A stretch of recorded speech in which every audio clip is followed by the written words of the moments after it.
Thank you very much, Mr. Clyburn. This is a victory for common sense. And it is looking forward in terms of bringing in new technologies, but it's also a return to the values of the greatest generation.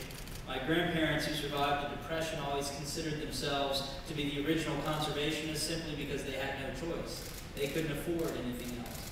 Well, so many of the folks that use our rural electric co-ops can't afford anything else right now in these tough economic times. And the cheapest electricity is the electricity you don't have to buy in the first place because you are conservative. This is a great way to put people back to work. And we're on the verge of a new summer building season, one where we're unlikely to see those housing starts pick up at the rate many would like.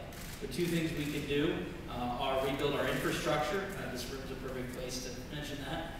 And also to retrofit the building stock we have. And that includes residential, municipal, and commercial building stock. As has been mentioned, a significant amount can be done in the residential sector. The average rural household is more likely to live in an older and inefficient home. And as a result, despite typically smaller houses and cheaper electricity prices in rural areas, the average rural household spends $200 to $400 more on energy bills per year than a comparable urban household. These extra expenses land on the people least able to handle them because rural households earn $10,000 less per year than the national average. Efficiency improvements pay for themselves over time, but most homeowners can't afford the upfront costs, and they are likely to take a loss if they move before the savings break even. Co-op programs remove those barriers. Low-cost financing eliminates the upfront cost, and attaching the loan to the meter passes both the loan and the energy savings on to the next homeowner.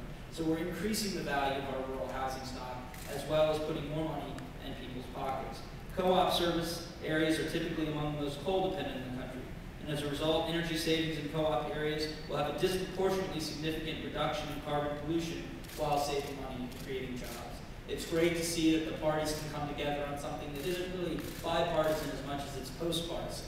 It just makes sense, and it's the right thing to do, and I'm proud to be part of it.